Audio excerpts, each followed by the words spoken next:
Let's just begin there, my brother. I'll just say I enjoyed it. It didn't blow me away. It's one of those that has its good things. It has some things that just drive me fucking nuts about it. My biggest thing is when comparing it to Ready or Not, which I have a hard time not doing, coming from Radio Silence, I think it feels way less inspired.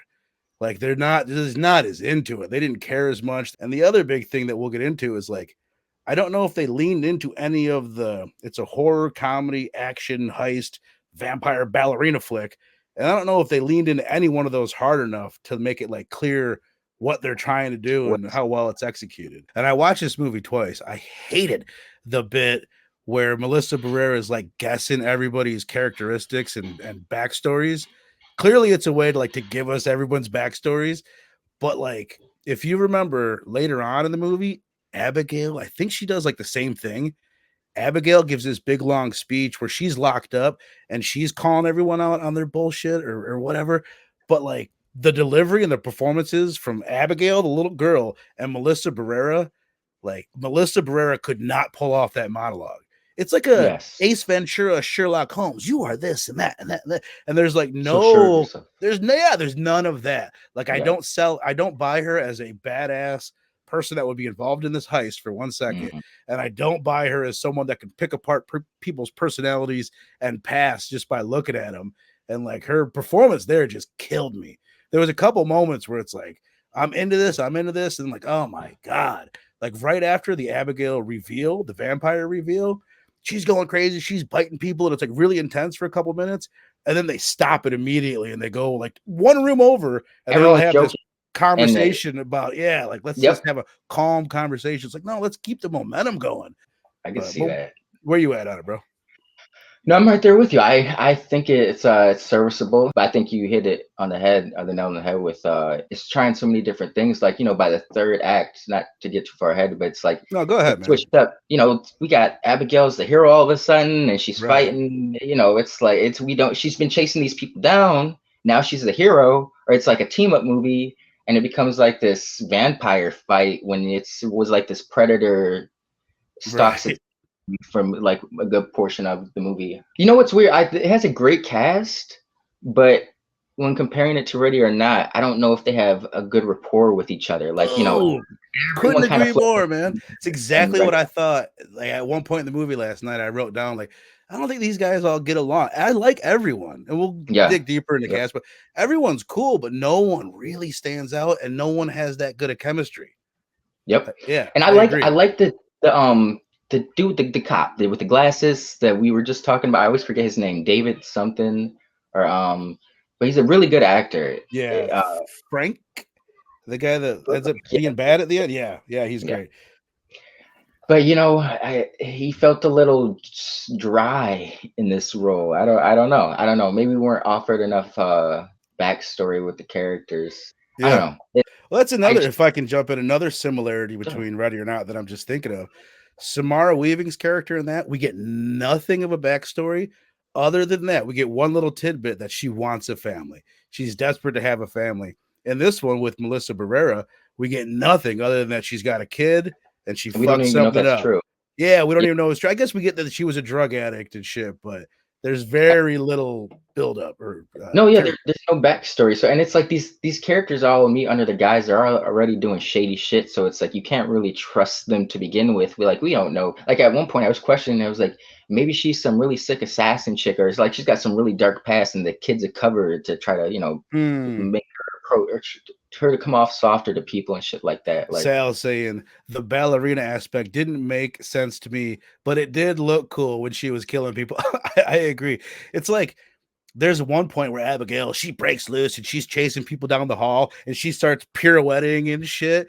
And it's like, I liked it. It was stupid. Yeah. But does it make any sense? No, I couldn't really figure out why. Actually, I think I did figure out why she's a ballerina. And it's like, well, what did Megan do? Megan dances. What did they name that movie? They named it Megan. Let's call this one Abigail. Let's see if she can dance. But they didn't make it go viral. They didn't unless I missed that. There's no mimicable move that I can take from this, This movie might have been a little bit more gory than I would have liked this Megan to have been more as gory as this. Megan was a Mhm. little bit, but in terms of the trailer, it was very or weird to see like this doll fucking dancing in the trailers and stuff. Yeah. Yeah, Yeah. and no, she was a but that's where I get confused. It's like she's a ballerina, but she's like playing with her food, but then she's trying to get out of there. I'm confused with what her motivation is, Right. like why don't she Well, just all come out at once? I just don't like that the one thing that we're told is like, oh, I'm just playing around. I just like to we find out, which I guess I could have set the premise up for people. It's basically we have this group of people, they're all hired to kidnap this kid, and they're told that they're going to do a $50 million ransom to her father. We find out that her father is pretty much like Dracula, right? Yeah. He's like this biggest badass vampire ever. And then we don't learn until 50 minutes into the movie that she's a vampire too, unless you look at the image that you click on to watch the movie where you see that she's a vampire too. That to me is one of the, I don't really know why. I mean, I guess I get the idea like, oh, let's do From Dusk Till Dawn. Let's start as an action Definitely. heist kind of a movie, a crime thriller, and then turn it into a vampire movie halfway through. But I don't know. I don't remember the marketing from Dusk Till Dawn, but I feel like it didn't work in this one.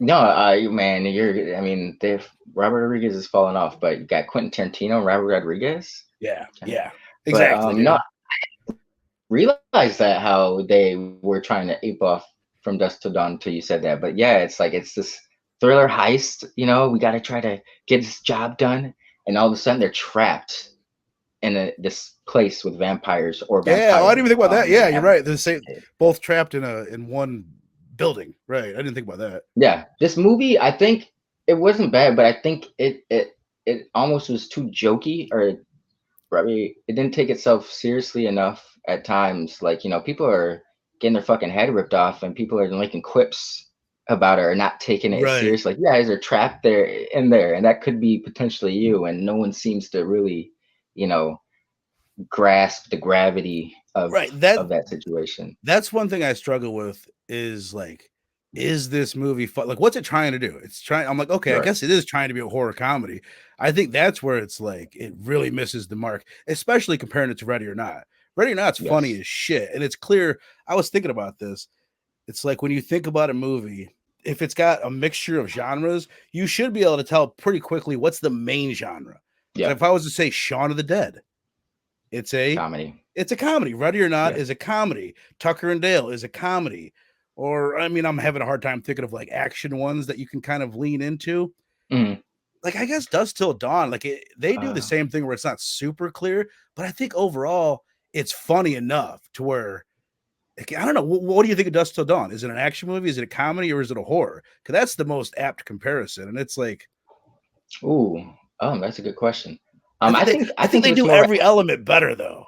Yeah, they do. Yeah, Dusk Till Dawn, that's the prime example of what this movie's trying to do, but it doesn't balance the genres as well.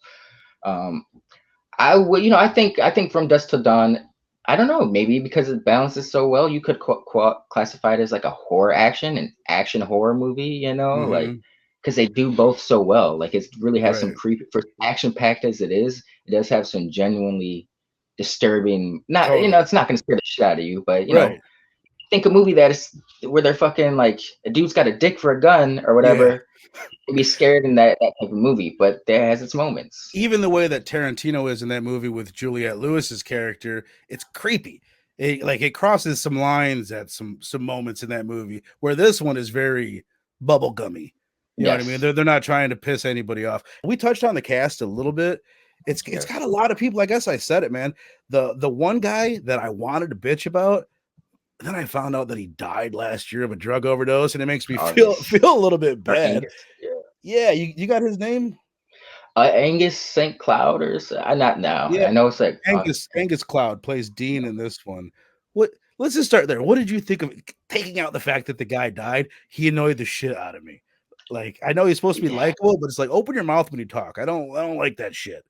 I only know him from, I don't think he really did too much beyond Euphoria. I think that was his claim to fame. And from I haven't watched Euphoria, but from what I've seen clips, and from what I've seen, he was essentially he was like Channing Tatum, like Channing Tatum, it played the same role earlier on. Maybe Channing Tatum's getting better. I still think he's a bitch diva, but earlier on in his career, he played like the same. He was step up guy in every movie. Coach Carter, step up. They're all the same dude. Right. I think Angus was kind of on that same thing. Like he could maybe have potentially have gotten better, but Mhm. he was just essentially the character he played in Euphoria. Like I said, I think everybody was serviceable. The freaky girl was good. The blob, which is what I know him from, big, tall, Elon Musk looking Oh motherfucker. yes, He's he's under okay. He's likable. The black dude was probably the most likable guy. And then they Giancarlo. killed Yes. him fucking instantly. It didn't even show him be killed on camera. Oh, I the thought that was a military. bad decision.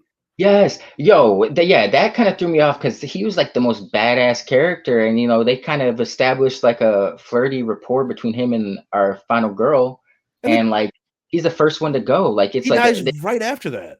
yes, seemed wasted. Like why go through that if you're not gonna do anything with it? Like why set that up if it's not it was not like you said he died right after they kind of established that. So it was like maybe it's for the shock and awe, but it didn't Mhm. work for me.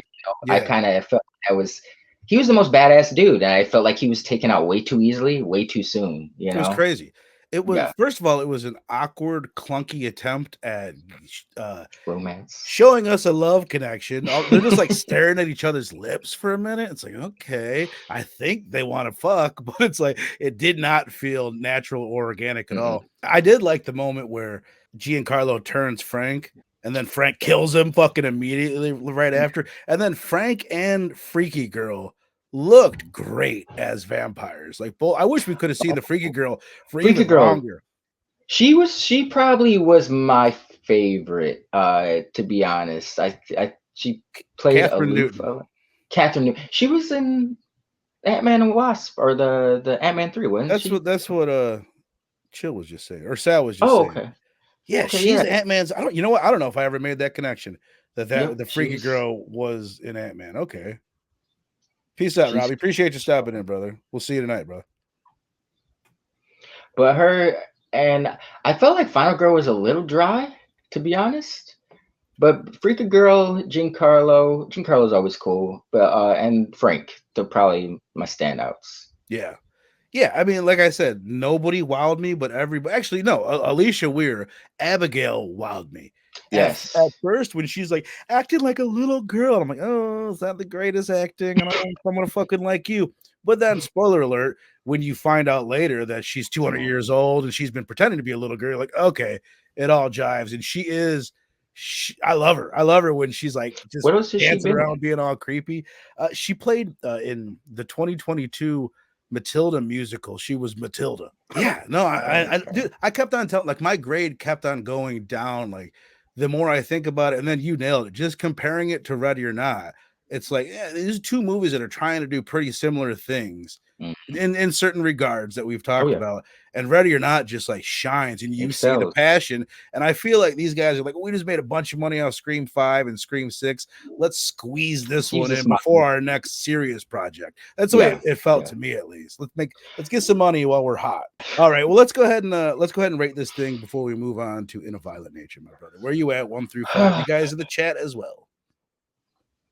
I'm I'm in between like a 3.25.